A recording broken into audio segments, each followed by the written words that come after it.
Lo anticipábamos en el inicio de esta edición central de Primero Noticias. Este fin de semana ocurrió un hecho de violencia a partir de una pelea callejera que se dio entre dos grupos de personas en nuestra ciudad. Un joven de 24 años de edad resultó gravemente herido, fue internado en el Hospital San Antonio de Padua y presentaba 5 impactos de bala en sus piernas. La víctima, decidió no realizar la denuncia policial en la departamental de nuestra ciudad. Para hablar de esta temática, de este hecho en particular, pero también de otros que se han dado recientemente en nuestra ciudad, ya nos acompaña aquí en el piso de Primero Noticias Yanina Moreno Samanillo, quien fuera subsecretaria de Niñez, Adolescencia y Familia en nuestra ciudad durante la gestión Jure. Bienvenida, Yanina. Muy amable por acompañarnos. No, gracias a ustedes por la invitación. Bueno, como decíamos, varios hechos que han ocurrido recientemente en las últimas semanas. 2 jóvenes que perdieron la vida en circunstancias muy similares también a la de este joven de 24 años de edad que resultó lesionado. Una situación realmente que preocupa, ¿no?, a todos los ciudadanos y también a las autoridades. ¿Qué está pasando que cada vez se hacen más recurrentes este tipo de episodios en nuestra ciudad? Sí, en realidad por ahí me gustaría como destacar esto de que es lo que se visibiliza a partir de que hay una muerte, ¿no? O hechos de extrema gravedad en cuanto a lo que es físico, entonces se detecta porque se recepciona en un hospital o en alguna clínica de la ciudad. Pero estos hechos ocurren más de lo que uno cree. Lo que pasa es que si no llega a esa instancia, que es la final, la peor de todas, terminamos no conociéndolo, porque quizás no llega a los medios de comunicación, no llega al común de toda la sociedad, y eso hace que pase como de alguna manera desapercibido hasta que nos muestra la muerte, que es la peor cara de estas cuestiones. Y reflota la temática. Exactamente.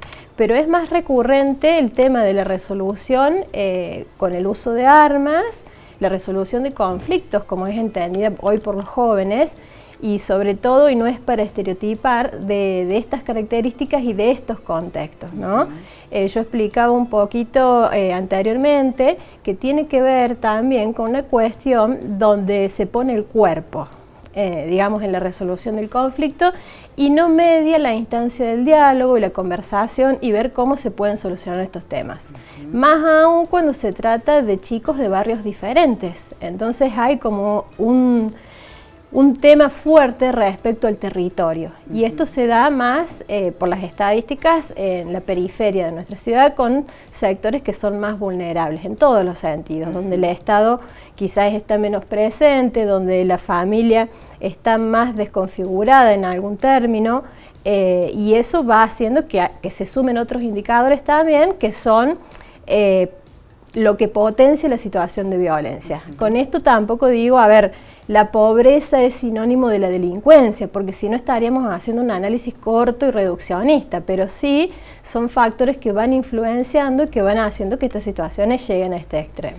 ¿Cuáles son los otros factores? Mencionabas la situación de pobreza, la crisis que estamos atravesando. ¿Cuáles son los otros factores que se conjugan para llegar a este tipo de resoluciones? Falta de educación, de escolarización, drogas, pelea entre los barrios por lo que es la cartelización de la droga en Río Cuarto. ¿Eso está sucediendo? Eso está sucediendo, pero yo lo pondría a todas estas aristas que vos mencionás en un segundo plano, porque lo de fondo tiene que ver con la familia. Y lo de fondo tiene que ver con la primera infancia, ¿no? Hay ahí, y esto para cualquier niño que viene al mundo, en sus primeros años de vida, lo que busca es irrumpir en la familia, es romper las normas, las reglas, justamente ¿para qué? Para que se le dé un marco de contención y se lo vaya encuadrando en una situación que luego va a estar normatizada socialmente. Cuando el niño no encuentra eso en la primera infancia, que hablamos básicamente de límites, entendiendo que el límite también es amor, porque a veces hay un malentendido acerca de que el límite es una cuestión de autoritarismo, ¿viste? Y hay una confusión acerca de eso en toda la sociedad, tanto en las clases más desfavorecidas como en la clase media y las clases más altas. Porque hoy el problema de los límites atraviesa todas las clases sociales. Pero en estas familias que están tan desconfiguradas y irrumpidas por la pobreza, por la falta de la cara del Estado cerca, por la falta de educación, porque a veces inician los primeros años y después hay una deserción escolar, termina siendo factores que lo dejan al chico en una deriva total donde termina resolviendo de esta manera. Pero volviendo a ese punto, yo te diría que la responsabilidad principal, y hasta esto está establecido por ley, es de la familia. Cuando no hay ahí amor, hay una deprivación de lo que se llama el amor, que termina generalmente en una conducta o un comportamiento de delincuencia. La degradación de los valores también repercute en la situación social de estas familias y también en el valor que tiene la vida. Sí, porque al no haber en esta primera etapa esto que es el límite, esto que es la contención, esto que es el cuidado de sí mismo y del otro, empieza a haber una desconfiguración y un malentendido en lo que es el valor humano, sobre todo el valor humano, pero tiene que ver con la ausencia del amor. Entonces, esto de poner el cuerpo, que vos bien decías, exactamente, ¿no? Pero fíjate cómo el joven hasta se hace daño a sí mismo, ya sea consumiendo drogas, hay montones de situaciones hoy de autoflagelación, de intentos de suicidio, y la falta de validez de la vida del otro. Entonces es una cuestión de valor humano, porque es con sí mismo y es con el otro. Y cuando es con el otro es peor, porque toma menos valor aún la vida del otro. Esto sumado a la poca inclusión en términos de educación, a esa falta de contención familiar, a veces al consumo de droga, no siempre, pero a esta situación social termina siendo como la peor de las conductas y la peor de las resoluciones. Pero ahí hay un punto que hay que trabajar muy fuertemente, que no es solamente el fortalecimiento familiar, sino la construcción del proyecto de vida. Son chicos que no tienen proyecto de vida. Claro, no tienen futuro. Exactamente. Janina, haces mención a lo que es el problema. ¿Cómo se sale de esta situación? ¿Cuál sería el ideal de la intervención del Estado municipal, provincial, nacional y cómo estamos hoy? En realidad es un trabajo muy finito, muy de hormiga y que amerita de mucho equipo técnico del Estado en todos sus niveles, tanto municipal, que es la primera cara del Estado que encuentra, como la provincial y la nacional. Lamentablemente hoy estamos, y en todos los niveles lo digo, con una ausencia de políticas públicas destinada a estar acompañando a estos jóvenes y al mismo tiempo a la familia, porque te vuelvo a repetir, el punto está en el centro de vida y desde pequeños. Yo no puedo, a ver, si no hago nada durante 7, 8 años, después como Estado, por más que esté presente continuamente, hay una parte que me perdí, hasta a nivel nutricional, claro, donde el niño a veces no incorpora los aspectos básicos porque su desarrollo ha sido privado de alimento y de un montón de ausencias que son necesarias para un desarrollo cognitivo evolutivamente normal, entre comillas. Claro. Hablabas de oportunidades, también imagino que tiene que ver el ámbito laboral, ¿no? El no tener posibilidades y no ver el ejemplo dentro de la familia tampoco, ¿no? De la diaria, del salir a trabajar, del generar ingresos de esa manera y no de otra. Exactamente, se van acostumbrando a modos culturales, ya son modos culturales y patrones a seguir.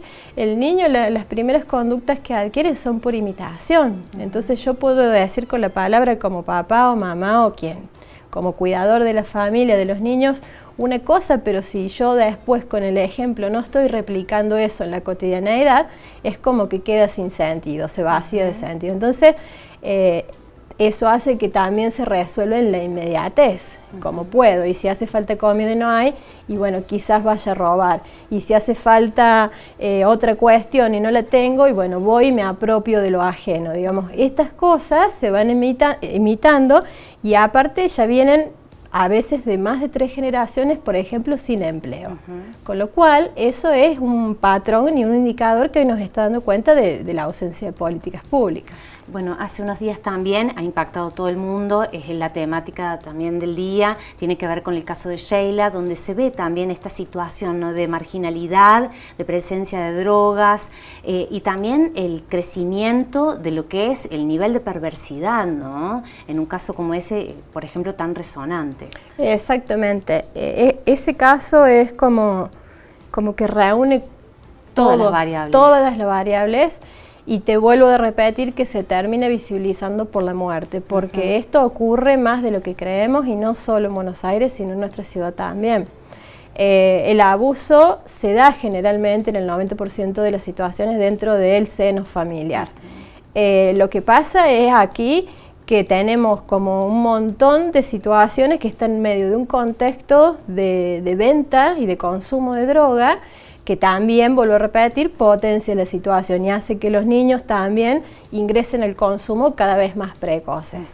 Pero claramente habla de una perversión y donde los niños quedan sin resguardo alguno, cuando no hay una figura adulta de protección, y bueno, el niño hace lo que puede y se defiende como puede, y a veces cree que hasta estas cuestiones son naturales, con lo cual después vuelve a repetir en su vida adulta este tipo de situaciones.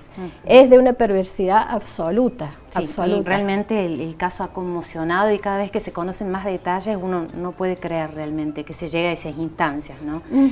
Janina, decime una cosa, también el accionar de la policía, en este caso en particular, este joven que fue víctima de esta balacera no quiere realizar la denuncia policial. ¿Por qué se da esto? ¿Se da recurrentemente? ¿Qué pasa con el accionar de la policía? Y también con la llegada que la policía tiene a estos sectores de la ciudad. En realidad la policía es una institución que no quiero generalizar porque hay excelentes agentes que trabajan desde la vocación y que trabajan con un compromiso impecable. Pero como institución que responde a la seguridad pública de todos los ciudadanos, y sobre todo en la provincia de Córdoba, ha tenido una formación donde termina reproduciendo los niveles de violencia. Esto podemos hablar hasta el código que hoy se llama de convivencia, que era antiguamente el código de faltas, y el ciudadano hoy se siente menos protegido diciéndole, avisándole o denunciando a la policía que si no lo hace. Porque ha habido cuestiones de complicidad también, en esto que hablamos del narcotráfico, de la complicidad, de los negocios, digamos, muchos actores, no solamente de la policía, sino en nuestro país también se ha dado la complicidad de actores del Poder Judicial. Entonces uno queda más vulnerable de lo que debería ante un agente que me debería proteger. Es realmente complejo el tema porque estamos hablando de los niveles de formación de la policía. Entonces digo, sí, también de una cultura, básicamente. Exactamente, y digo, cambiar eso va a llevar también muchos años de que ese modus operandi sea el que me termine protegiendo. Hoy en la ciudad de Río Cuarto siguen deteniendo a los pibes por portación de cara. Y con esto, siempre lo digo, uno no quiere hacer apología de la delincuencia porque no es que estamos defendiendo estas cuestiones, pero como hay gente que amerita condena, castigo y todo lo que refiere a un delito, hay chicos que son perseguidos solamente por un color de piel o por cómo se visten o a qué contexto pertenecen. Entonces, estas cuestiones tenemos que revisarlas con mayor profundidad para modificar. Bueno, un panorama un tanto sombrío, ¿no? Digo, porque si no se hace foco en estos factores que llevan a este tipo de situaciones, lamentablemente nos vamos a comenzar a acostumbrar a este tipo de desenlaces en la ciudad de Río Cuarto. Realmente un panorama muy preocupante. Es preocupante y es desolador y lleva al ser humano a decir, bueno, ¿cómo me protejo? De la policía, de la institución, del delincuente. Entonces lleva a buscar formas que no están buenas. Esto de pensar, bueno, yo tengo que armarme como ciudadano común para defenderme o tengo que enrejarme y tener todos los elementos posibles de seguridad para que no me ocurran cosas a mí. Lo estamos resolviendo entre nosotros. Todos contra todos, ¿no? Claro, y termina siendo como una ley de la selva cuando deberíamos tener garantías estatales que den cuenta de esto.